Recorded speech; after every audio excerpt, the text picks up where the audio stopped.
The following is a production of DallasCowboys.com and the Dallas Cowboys Football Club. How about them Cowboys? Yeah! Go Cowboys! Let's go, baby! Are you ready for a break? Yes. Are you ready for a break? Absolutely. Ready for a break? Yeah, and so much for that. It's time for The Break on DallasCowboys.com. We were on the break! With Nick Eatman, Brian Broaddus, Ambar Garcia, and Derek Eagleton. It is Friday, January 6th, 2023, Season 18, Episode number 102. Welcome to the latest edition of The Break, live from SWBC Mortgage Studios at the Star, presented by Miller Lite, the only beer of the Dallas Cowboys. Sorry, we're a little bit late today, Amber. I know I didn't meet your time frame here. We're 5 minutes late. We are 5 minutes late. And the other day, you were... I'm not going to use the word I was going to use, but you were complaining because I was your language, young at lady. 11:00. So I was right on time, and you were complaining. Look, but today is one of you those. see how the tables turn? Actually, you need to worry about Shirley Broaddus over in North Dallas. I'm sorry, she's Ms. the Broaddus. Yeah, she's the I'm one that's so going to sorry. run. Why is Derek running late today? Hey, today is one of those days where you guys have seen it. Y'all know my life. This is one of those days where everybody was pulling at me, and I had a lot of things to handle. So just know that we're moving. We got things moving. We're handling business around here. And we have time to talk a little Cowboys football, the fun part of my day. So let's do that. Let's start first. We said we're going to keep an eye on that Washington injury report. It didn't change from yesterday except for one person. Montez Sweat did practice yesterday, but that list is full. And there are a lot of their best players that are still listed as did not practice. Are you guys thinking at this point they're going to sit a lot of guys just because it's just why play them if you don't have to? Yeah, you know what I was wondering, and this was something that if there is a draft show in Washington that they're working on. I mean, what I wonder is, it's always a kind of a bottleneck right here at this end of the season with these 500 teams. Wonder what a loss or a win does for their draft pick. I don't know. I don't know that. I mean, I didn't even think about that either. Well, that the draft show, like the Tutty draft show that they have. The Tutty draft show? Yeah. The Tutty show. Yeah. I just wonder if all that kind of factors in. Then again, to who?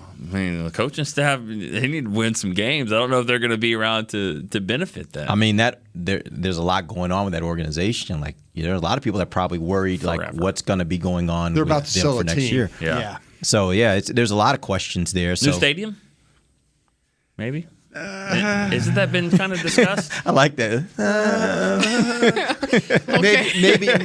Maybe new. Brian has some very interesting sound effects. Maybe new regime. Okay, right now, if you're the why am I doing this?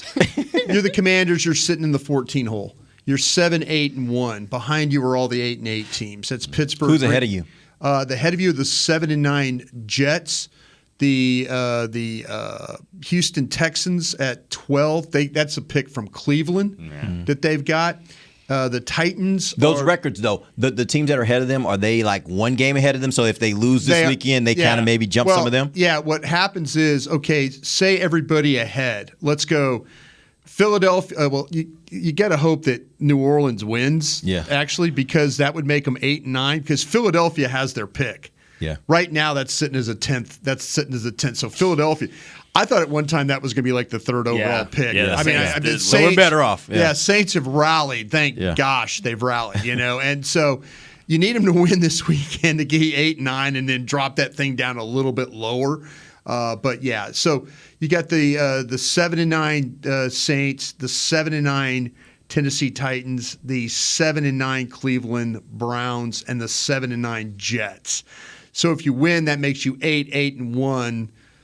Hopefully, you want all those teams to lose, right? You want every one of those teams to lose, with the exception of the Saints.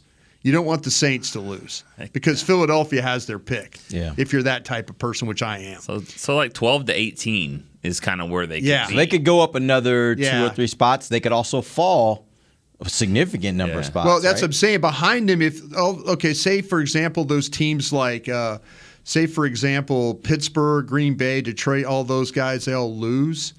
I mean, Seattle, Jacksonville, there's a bunch of 8-8 teams. If they were to, if all those teams, I mean, they could.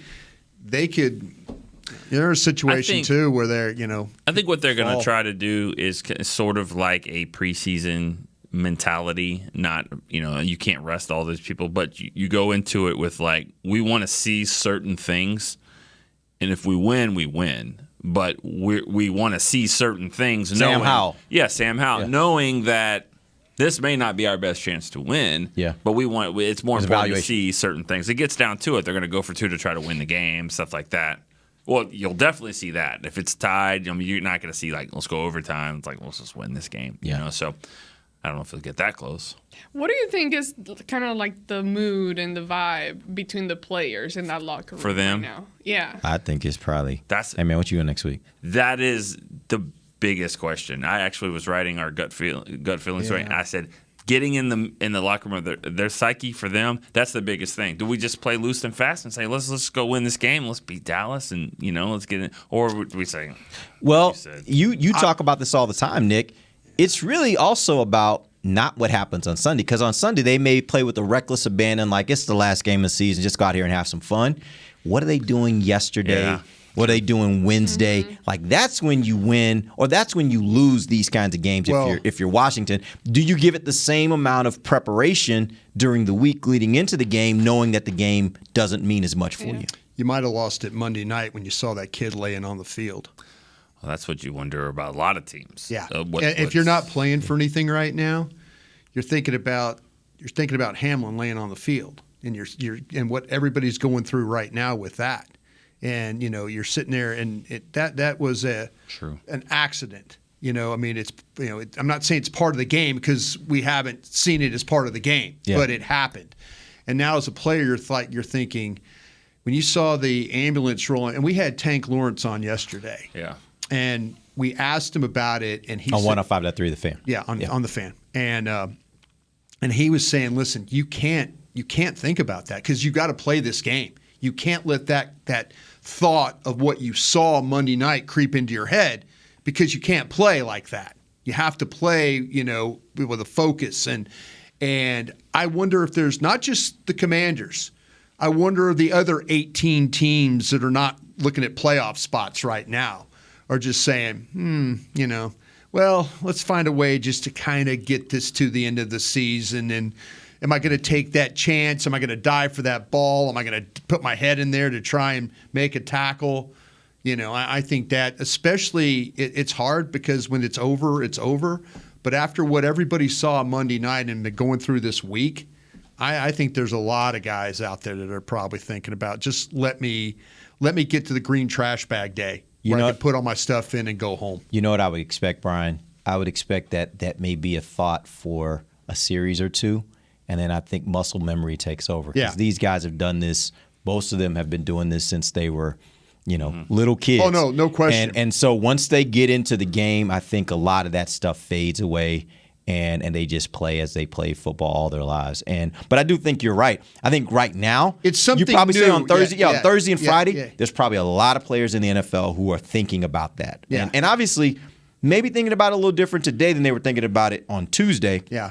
We didn't know the outcome for Hamlin, but the fact of the matter is, I think the fact that we've had good reports come out. Oh no, he's got the breathing tube out now. He was actually able to talk to his teammates today. I think that does change it a little bit. But you're right. There's still probably some of that in these guys' minds. Once you get going, then you start talking. The competitiveness comes out. The individual as a player, when you're playing anything, you get competitive. And it's especially in those one-on-one situations, like, oh, you beat me, and then you start getting angry, and then you start playing at a higher level. So maybe it does start out that way, and as it goes through, everyone's just kind of playing full at it. Well, what we also don't know is there's guys playing for certain incentives in their contracts. No doubt. Whether, now you got to think, if I could get 2 more sacks, if I get 4 more catches, if I get, what does another win mean if you're a quarterback?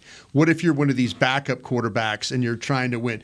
Brock Purdy might have something in his contract in San Francisco, even though they're in the playoffs and all that, of if you were ever a starter and then you all of a sudden you win so many games, you go from making $800,000 or whatever to making $5 million or $6 million. Mama get the new house. Yeah, so there's incentives for these guys to play, but is there incentive for all 48 to play? Yeah. That's the question. I think there's some guys, I'm not going to lie, I think there's some guys that on Sunday when they see the inactive list and you're going to go, and there's going to be a lot of guys that are going to breathe a sigh of relief that I don't have to play in this one today. Yep. You know, I really, really do. All right, we're going to take our first break. When we come back, we're going to talk about the matchup. We got a few questions on that. We'll get to some fan questions, hopefully, in the final segment. We'll be back. DallasCowboys.com radio. Todd thought it would be secure to jog in the cheetah savanna. Todd believed the big cat repellent he bought online was reliable. And now, Todd is trying to be faster than this cheetah that can run 80 miles per hour. But the good news is, Todd has AT&T 5G that is fast, reliable, and secure. And he learned the best thing to do is stop running and toss her the backpack with the beef stew. AT&T 5G. Fast, reliable, secure. It's not complicated. 5G requires compatible plan and device. 5G may not be available in your area. See att.com/5G for you for details. What do you call a group of grown men and women with their faces painted silver and blue who get together every week to share a 3-hour-long ritual of jumping, singing, and toasting Miller Lite in 10-gallon hats while yelling, "How about them Cowboys?" You call it Miller Time in Dallas. Here's to the Cowboys. Here's to the original light beer. It's Miller Time. Celebrate responsibly. 2021 Miller Brewing Company, Fort Worth, Texas. Want to use what the pros use? How about the official men's skincare brand of the Dallas Cowboys, Jack Black? Right now, you can get the Jack Black Starter, a curated collection of Cowboys locker room favorites for just $10 with free shipping. The starter includes 4 Jack Black skincare favorites, plus a full-sized intense therapy lip balm. Go to getjackblack.com/Cowboys and use the code word TEAMJB. That's getjackblack.com/Cowboys. The Jack Black Starter, $10, free shipping. When you build, you start with the foundation. And home ownership is a foundation of a stable future. The Bank of America Community Home Ownership Commitment has helped over 34,000 people lay the groundwork so far, with up to $10,000 towards your down payment or 3% of the purchase price, whichever is less. The satisfaction of owning your own place can become a reality. Visit bankofamerica.com/homeowner to learn more. What would you like the power to do? Bank of America N.A. Equal Housing Lender. Credit and collateral is subject to approval. Restrictions apply. This is not a commitment to lend. Back to the break.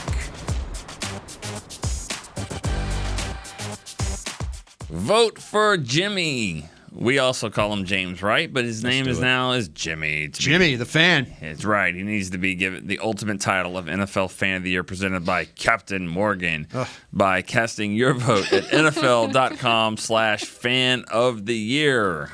Welcome back. Second segment of the break. Got to beat that guy in a barrel in Denver. How's right? the visual, Brian? Not good on Captain Morgan post, no. We're live from the SWBC Mortgage Studios at the Star. This segment brought to you by blockchain.com.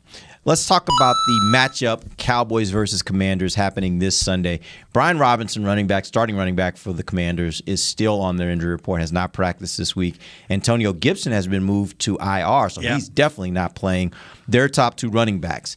Who else on that team can hurt you from the standpoint of the running game? Because obviously we know the running game has at moments been a problem for the Cowboys defense. Who else can hurt you if those 2 guys don't play? That's a great question because Brian Robinson was the one. There's a side of me that feels like these guys are going to play. I know even though they didn't practice. Yeah, I know the injury report is what it is. We'll see today. Yeah, but it's Jarrett Patterson is the guy behind. I mean, you got Robinson, Jonathan Williams, who they got off the practice squad with the Giants. Yeah. Jarrett Patterson is a free agent, a college free agent from 2021. So if Robinson doesn't play, then like I said, you got that situation where you have those. Williams has been getting work because of, like I said, the injury that they've dealt with, with now putting Gibson on IR. Is he from Arkansas? Jonathan Williams? Running back from Arkansas? Jonathan Williams, you got me on that one, Nick. I don't know. I'm supposed to know about the D-Scale. I'll get you. You have your Arkansas gear. You have your Arkansas gear know on. what? He is a running back from. Know? He is from Arkansas. Well, absolutely is. Yeah.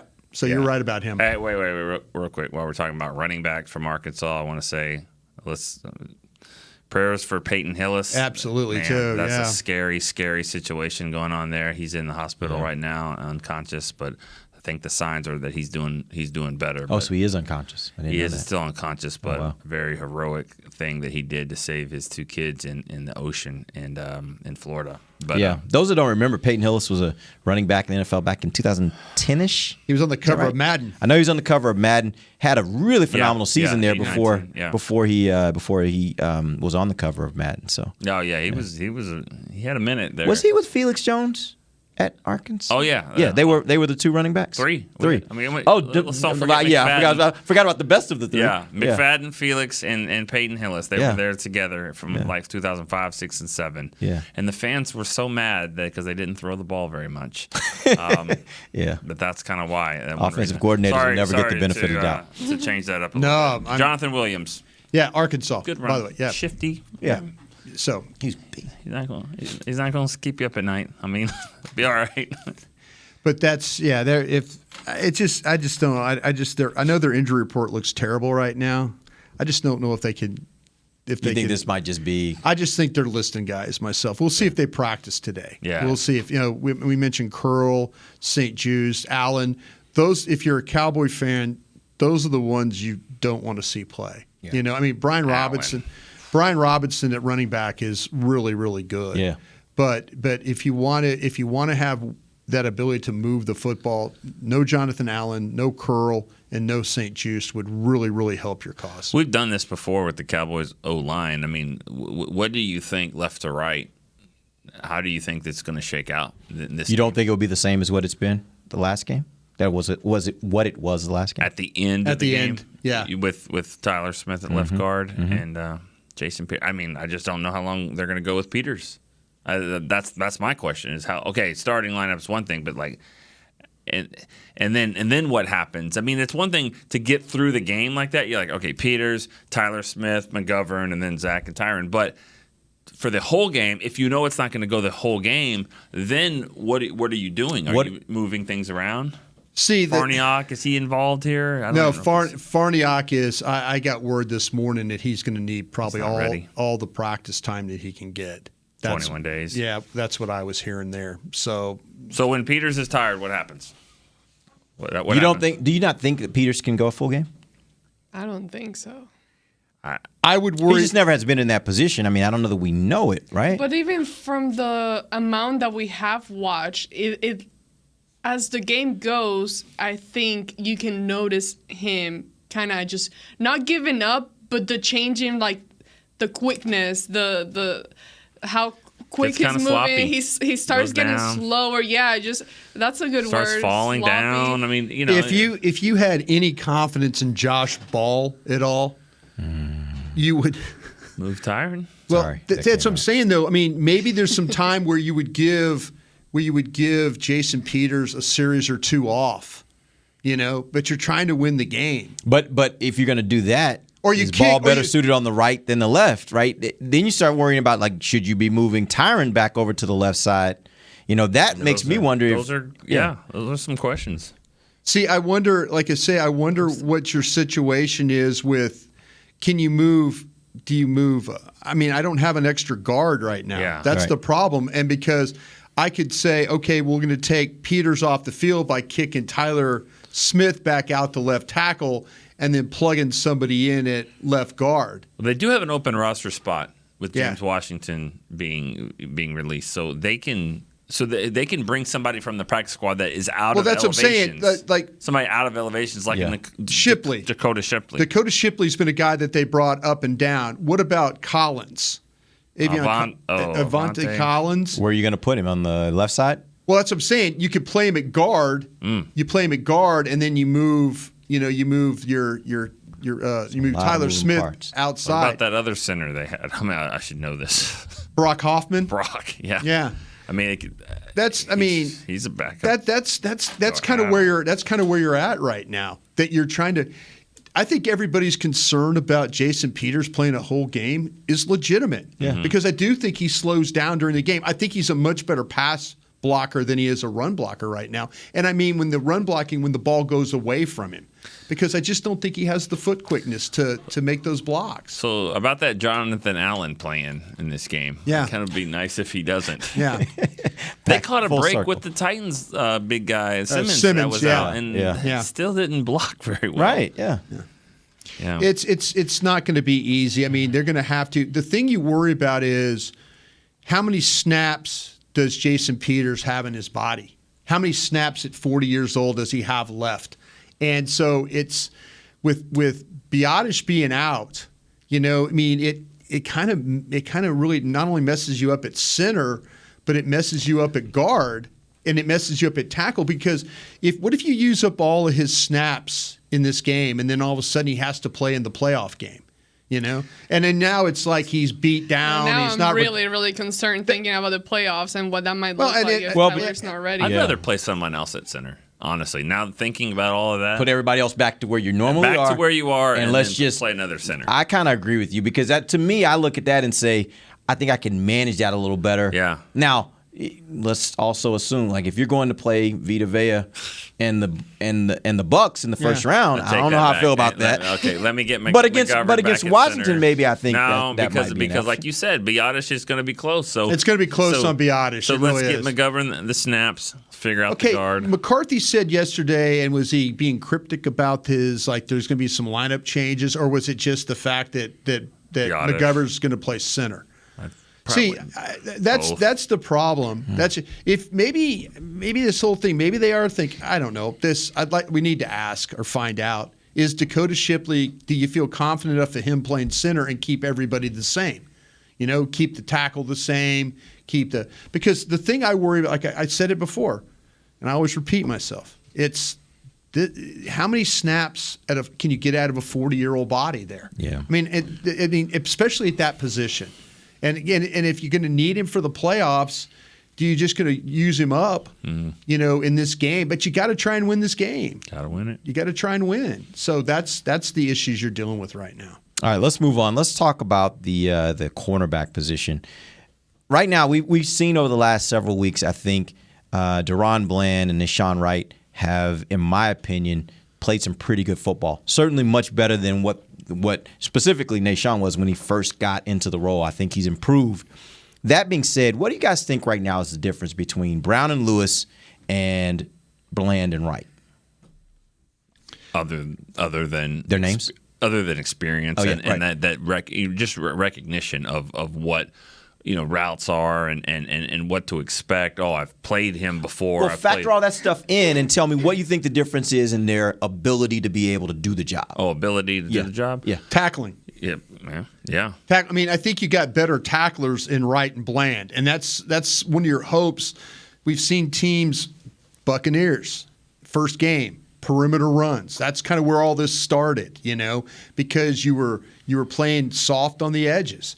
I know that tackling is important and all that, and I know when you talk about corners, it's like, well, you need to cover. Mm-hmm. But, if you could do both, it helps. Lewis, I think, tackles better than what Brown did. But, yeah, the experience there. That's why Wright needs to keep playing. You need to keep playing. And Bland, to me, I don't see Bland as a problem. I really, really don't. I think he actually can help you a lot. So let me be a little clearer. Let's do this.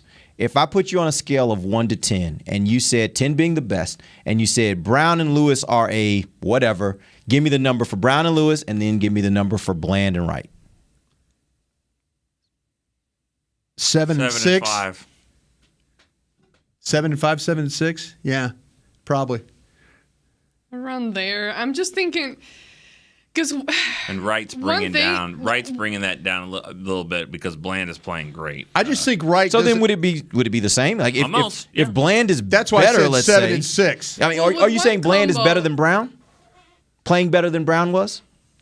I'd rather have Brown. I'm sorry. I'd rather have Brown because Bland, of the experience. Well, Bland does give up some plays too. Now he makes a lot more. He does. He just makes. He makes some plays. He gives up some too. Let's not forget that it's Trayvon last year. But the 10 that you've got there is helping all of that. Absolutely. And let's not forget he is the guy. Or maybe exposing all of that. Well, I mean, if you're trying to stay away from him, now whatever's on the other side, they're gonna get a lot more balls coming away. Right. Suck more. No, but I'm just saying that's the nature of when you have a great player on one side, Yeah. the other side's gonna have to play really well because they're gonna get challenged a ton. Sure. Right? I'd take Bland over Brown, and I was a Brown cheerleader all year until I saw Bland. I mean, once he went out, I think you got a more of a complete player with Bland playing. I mean, I do. I just feel like he tackles, he covers, he turns over the ball. He's doing everything that I wish Anthony Brown would have done when I was cheerleading for him in Oxnard. Yeah. I wish Anthony Brown would have been Deron Bland this year. That would have made me feel a lot better. So it's about to the same. me, with the veteran combo, you know what you're getting. So that's the difference with me. It's like, you know what you're getting, you know kind of what to expect and all that. With the younger combo, you don't know for sure because you haven't seen it a whole lot just yet. But the good thing, the upside is that they keep improving, but it's at a point where now you need them to play at a very high level because this is it. Also, the changes of what's happening with the defensive line and the pressure, the lack of pressure, I should say, that affects the way that these younger players are playing. So I think that if you get the pressure to go back to kind of how it was at the beginning of the year, it's going to really help these guys a whole lot and it's going to change. But I do agree, like I like what Bland is doing. I think is very, very impressive. What sucks for him is the fact that he's having to do so much more this year. Start off, in his first year, right off the bat, he's having to carry a lot. So it goes back to the inexperience, I should say. But the things when they do, like he's a guy. He's caught how many interceptions does he have right now? Five, which is very impressive, and he does leads it. The team, right? Yeah. And then I've liked the guy since training camp, just his physique and his long arms and everything that he brings. And I like the fact that he's improving every game. But it just sucks that this is where we're at the point of the year. Yeah, the thing that's interesting about Bland as a rookie, you actually trust him playing outside and playing the slot. Yep. And that's the thing about it when you look at it and you're thinking, man, they are throwing a lot at him. And this kid hasn't buckled. I mean, he hasn't buckled. And that's the thing with Brown. I think Brown, I don't know, Brown can play the slot, but I don't know if he could play it as well as what we've seen Bland right now. Yeah, and I mean, Brown playing on the outside, okay, but Brown playing in the slot, the way that he was kind of tentative in the way he was playing, I don't know if I necessarily want that type of player inside. Well, I'm not sure why this is only Brown versus Bland. I mean, not that it matters because they're both throwing out. Joseph in there? I'm throwing Jordan Lewis in there. Yeah. I mean, if it was up to me right now, I think I'd rather have Bland playing in the slot, and I'd rather have Anthony Brown out there as opposed to Bland and Jordan Lewis and Diggs. I'd rather have Brown, Bland, and Diggs. Yeah, that would be my three. So I mean, it's this, and Anthony. Why is that? Why is that? I just because I think from the outside, I think Brown can play well on the outside, and I think Bland is good on the slot. I'd rather have him. He makes more plays on the ball. Jordan Lewis is good, quick, and all that stuff, but this guy makes plays on the ball. He makes these interceptions. And then if somebody's got to play on the outside, I think I would rather go with Brown, Bland, and Diggs. It's funny, Nick, you're right about that. I think if you went back and looked at the 5 interceptions that Bland has had, all of them in the middle of the field. Yeah. They're like it's that reactionary quarterback trying to come back, and then he jumps it or he defends or whatever he has to do. And you're right. Jordan Lewis,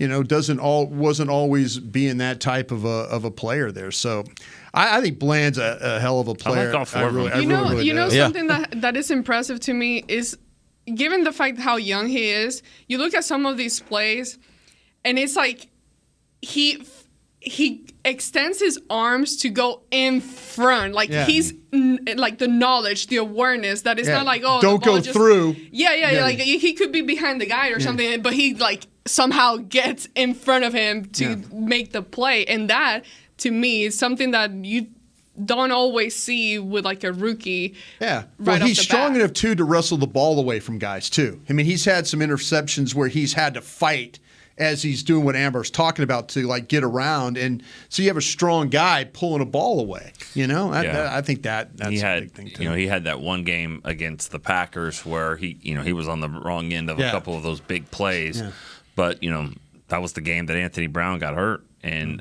no, he didn't get hurt. He got hurt that game as a concussion, but came back. He didn't get hurt. What is his injury now? Anthony Brown? Achilles, wasn't it? Achilles. I don't remember what game that was.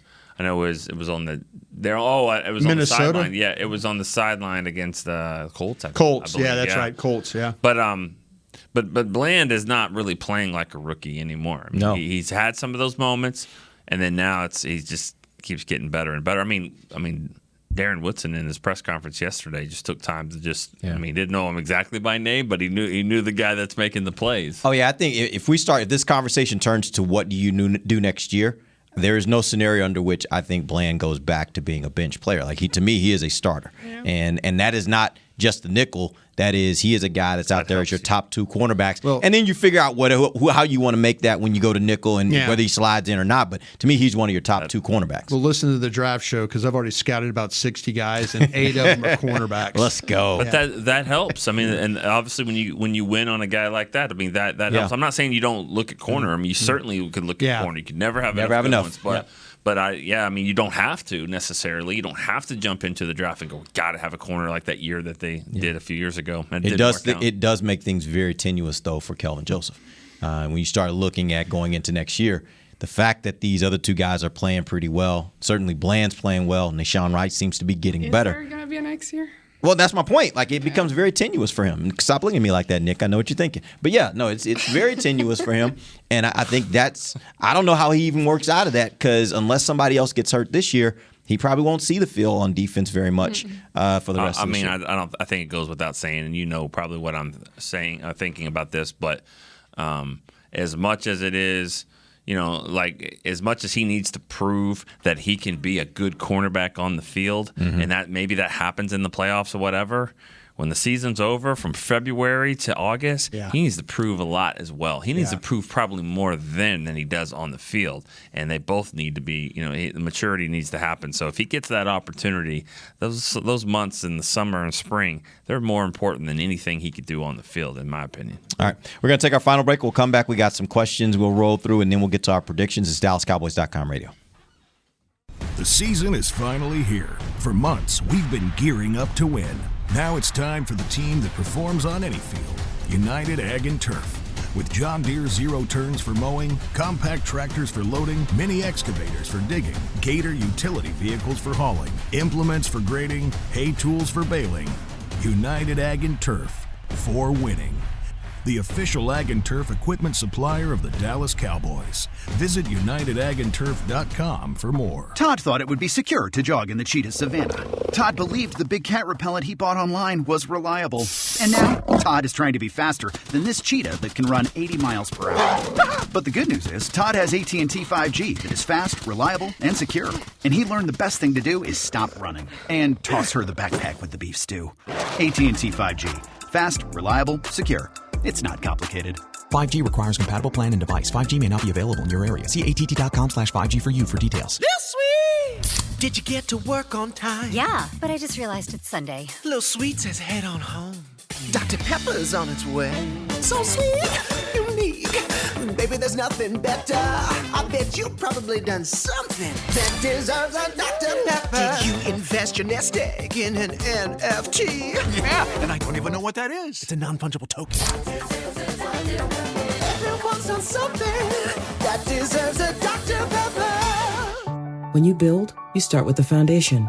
And home ownership is a foundation of a stable future. The Bank of America Community Homeownership Commitment has helped over 34,000 people lay the groundwork so far, with up to $10,000 towards your down payment or 3% of the purchase price, whichever is less. The satisfaction of owning your own place can become a reality. Visit bankofamerica.com/homeowner to learn more. What would you like the power to do? Bank of America N.A. Equal Housing Lender. Credit and collateral is subject to approval. Restrictions apply. This is not a commitment to lend. Back to the break.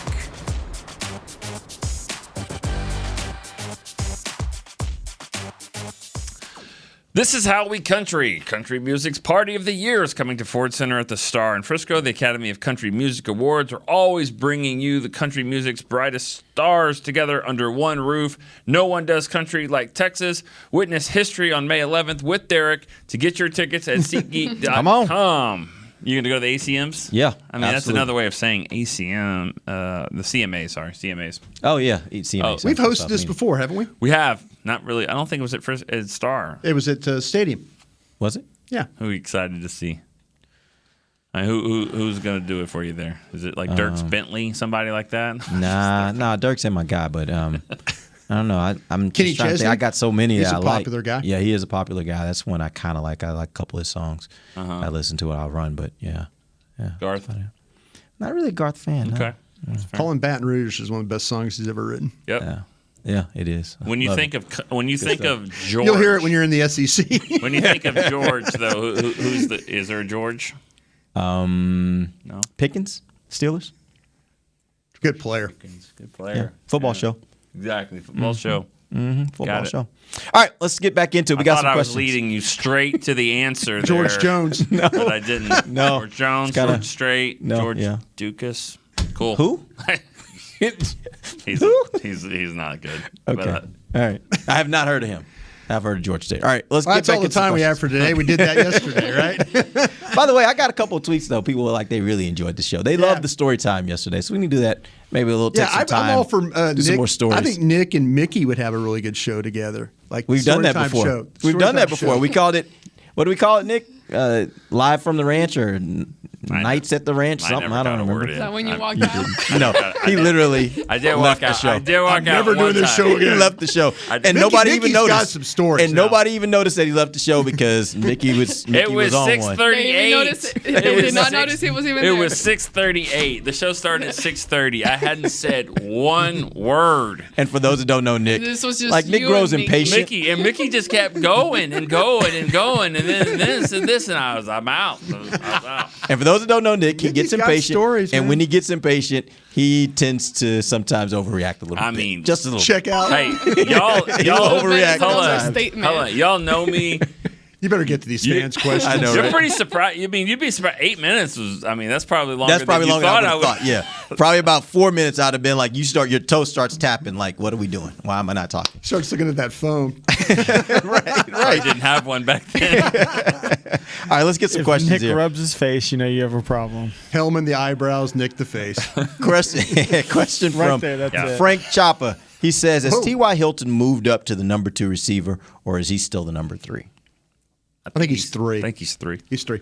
I mean, and that's for what they want him to do, the role that they want him to play. But I mean, it's kind of like 2 and 3 a receiver doesn't really matter that much. I mean, you're both going to play, both are going to be out there. But I think Gallup will probably get more snaps. Yeah.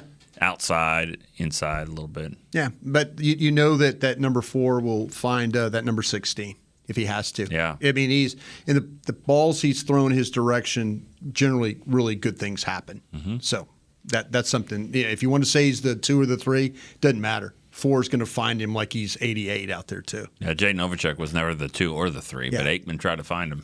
So. I would have been interested to see how that would look like though, and it wouldn't happen at this point of the year. But if let's say they were playing this way mid-season or a little bit before mid-season, and then Gallup wasn't producing like he was or Ooh, whatever. I see what you're doing. You know, just Yeah. to see the flip there and how that would even look like. And like it.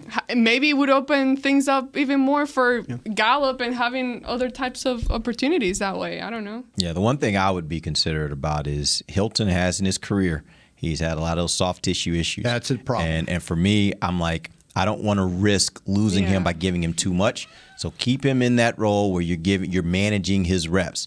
Because he can be a valuable piece to you going into the playoffs, but you don't want to risk giving him too much, and then you lose him altogether, and now you're right back to where you started without the kind of wide receiver support that you really need. All right, we had a couple questions about a couple players I want to get to real quick before we give our predictions. Anthony Rush, Tack McKinley, guys that were added to the practice squad that have not really been a part of what's going on. What's going on with them? Any chance that either one of them gets involved here this last week, or maybe even into the playoffs?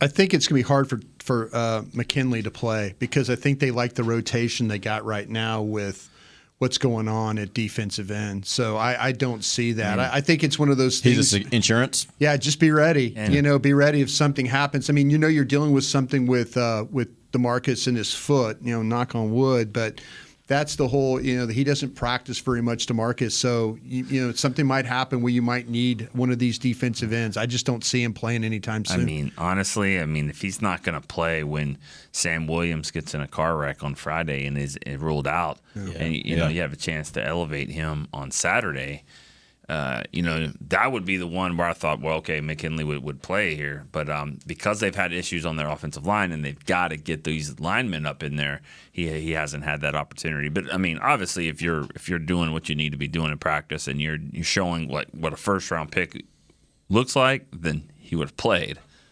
And I don't know about Rush. I don't know. I think they thought they would need him with Hankins. Yeah, the thing with they're going to get Hankins back for the playoffs, and so the thing with Rush though is he always fights his weight. Talking to guys around the league, I talked to a team that actually worked him out this year, and they sent him home because he was too heavy.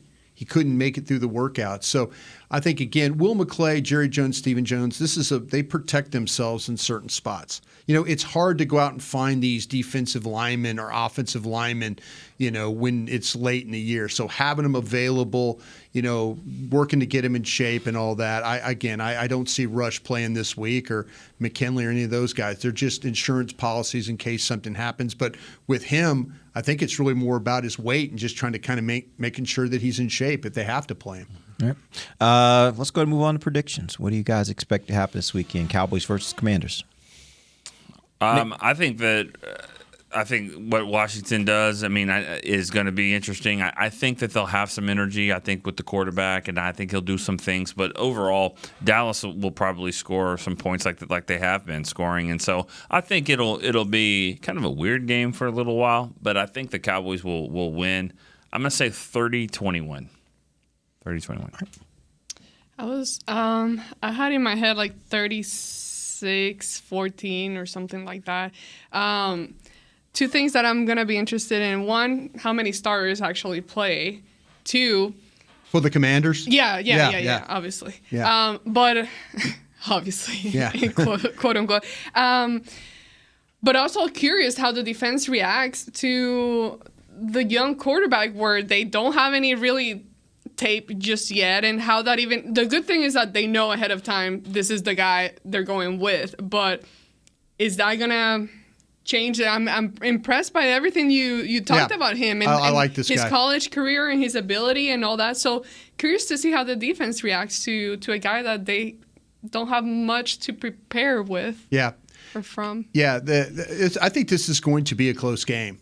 I do. I just, but a lot of, like Amber says, it's about how if they determine, if they play all their guys, Dallas 26-21 in this football game. I think Howell is going to have some success throwing the ball, especially if Dallas can't get pass rush home.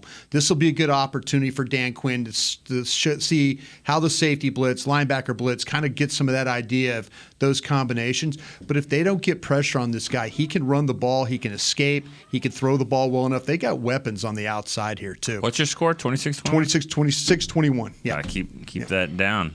Brian's the only one this year that's nailed it. Yeah. Nailed last week. week. Nail it again. All right. I actually think it's going to be a lower scoring game. I think at the end of the day, I think it's going to be one of those weird kind of games. It's going to feel preseason-ish. I think Washington will sit some of their guys. Maybe not all of them, but I think they'll sit some. I think they will get a little bit of a boost from Sam Howell. I think he'll do some things in this game that further make us a little bit concerned about this rushing defense. Yeah. But all that being said, I just think it's good. Usually when you get into these games, or at least my experience is, you get into these games where it kind of feels like preseason. That's how the teams typically play. Mm-hmm. And so I think it ends up being like a 2016 game. Cowboys win, but it's just one of those games where it's kind of messy, as the field conditions will be. It's going to be, it says there's a chance of rain. Maybe rain, it's always cool messy rain. Just a messy kind of game. And I just think at the end of the day, Cowboys get out with a win, but it's nothing that's going to be impressive or anything. It's just going to be a win. Real quick, and I know we have to go, but super quick. if you're seeing, I know they're going to be focused on the game and everything, but if you're seeing like Philly got this game and they're about to, are you changing? Yeah, you're changing strategy. Start pulling I'm gonna tell you what. Go around the room real quick. 2 of the 5. Where are you going to finish? 2 or 5? 5. 5. 5. I think we all agree there. Like I just don't see, and we've started hearing reports. They had a report yesterday that the Giants are looking like they're going to sit guys. I haven't seen a report yet about the Hurts playing or not, though. Well, I saw this morning their coach said he's progressing. There we go. He's progressing as though he'll have a chance. Okay. But they've been saying that for 2 weeks. So yeah, and I've been taking a lot of crap as you have from Philly fans. So F you, Philly fans. That's what I'll say to that. Okay, with that, we appreciate you guys joining us. We'll be back on Monday. We'll let you know what we'll let you know what went right and wrong for the Cowboys. They're not on here. They will be. Watch, trust me. It'll end up all hating me for this one. We will let you know what went right and wrong for the Cowboys, life. and we will get you ready for the playoffs. They start next week. Till then, for Nick Eatman, Brian Broaddus, Amber Garcia, I'm Derek Eagleson. This has been The Break live on DallasCowboys.com radio. This has been a production of DallasCowboys.com and the Dallas Cowboys Football Club. How about this, Cowboys? Yeah!